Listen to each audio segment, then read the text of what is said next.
Welcome to Raji ஆச்சி சமையல். நம்ம இட்லி பொடி ஈஸியாக வீட்டில் உள்ள பொருளை வச்சு எப்படி செய்கிறதுன்னு பார்ப்போம் வாங்க.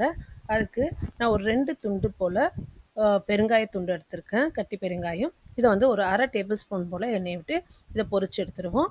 கூடவே ஒரு அழாக்கு போல் கடலப்பருப்பு எடுத்திருக்கேன். இது மீடியம் ஃப்ளேமில் வச்சு நல்லா வறுத்துக்கிட்டே இருங்க, கிளறிக்கிட்டே இருங்க. கிளறாம விட்டிங்கன்னா கருகிடும். ஸோ நல்லா செவர்ற வரைக்கும் கிளறிக்கிட்டே இருங்க. செவந்ததுக்கப்புறம் எடுத்து ஒரு பிளேட்டில் ட்ரான்ஸ்ஃபர் பண்ணிவிட்டு ஆற வச்சுருவோம். அதுக்கப்புறம் ஒரு அழாக்கு போல் உளுந்து, கூடவே கொஞ்சமாக உடச்ச கடலையும் போட்டு நல்லா வறுத்து எடுத்துடுவோங்க. ரெண்டுத்தையும் தனித்தனியாகவே வறுத்து எடுத்துருவோம். வறுத்து எடுத்துட்டு அதுவும் ஆல்ரெடி போட்டு வச்சுருக்க கடலப்பருப்பு பிளேட்லேயே ட்ரான்ஸ்ஃபர் பண்ணிவிட்டு அடுத்து ஒரு 50 கிராம் போல் மிளகாய் எடுத்துருக்கேன். இதையும் நல்லா செவர வறுத்துடுவோம். வறுத்துட்டு அடுத்து ஒரு 2 கைப்பிடி போல் கருவேப்பிலை எடுத்துருக்கேங்க. இது நம்ம வீட்டிலேயே விளைஞ்சது. இதை வந்து நல்லா கழுவி காய வச்சுருக்கேங்க. இப்போ இதையும் வறுத்துடுவோம். நல்லா அந்த ட்ரைனஸ் வர வரைக்கும், நல்லா அந்த ஈரப்பதம்லாம் போயிட்டு ட்ரைனஸ் வர வரைக்கும் வறுத்து எடுத்துடுவோம். இல்லை காய வச்சு கூட நம்ம போட்டுக்கலாம். இப்போ நான் பச்சையாக போட்டதால கொஞ்சம் வறுத்து போட்டுடுறேன். வறுத்து எடுத்துடுவோம் நல்லா ட்ரை ஆகிற வரைக்கும். அடுத்து ஒரு அழாக்கு போல் பச்சரிசி எடுத்துக்கிட்டேங்க.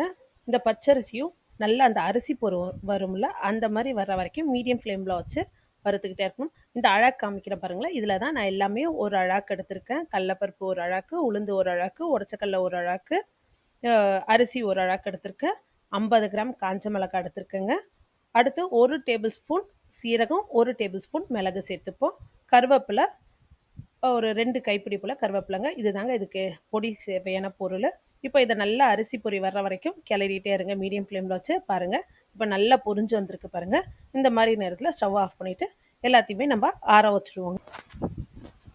இப்போ ஒரு டேபிள் ஸ்பூன் போல் சீரகம் போட்டு வறுத்து எடுத்துப்போங்க. அடுத்து ஒரு டேபிள் ஸ்பூன் மிளகு போட்டு வறுத்து எடுத்துட்டு எல்லாத்தையும் ஆற வச்சுருவோம். பிளேட்டில் ட்ரான்ஸ்ஃபர் பண்ணிவிட்டு ஒரு பெரிய பூண்டு எடுத்து வச்சுருக்கேங்க.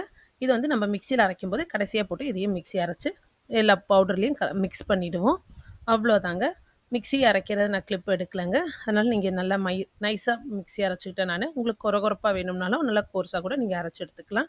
இதோட நல்லெண்ணெய் நெய் போட்டு சேர்ந்து நீங்கள் இட்லி தோசைக்கு வச்சு சாப்பிட்டா நல்லாயிருக்கும். இதை யூஸ் பண்ணி தாங்க நான் ஆல்ரெடி வீடியோஸ் போஸ்ட் பண்ணியிருப்பேன். பொடி இட்லி, பொடி தோசை, ஆனியன் பொடி தோசைன்னு போட்டிருப்பேன். இந்த பொடி யூஸ் பண்ணி தான் போட்டேன். நீங்களும் செஞ்சு பார்த்துட்டு எப்படி இருந்ததுன்னு கமெண்ட் பண்ணுங்கள்.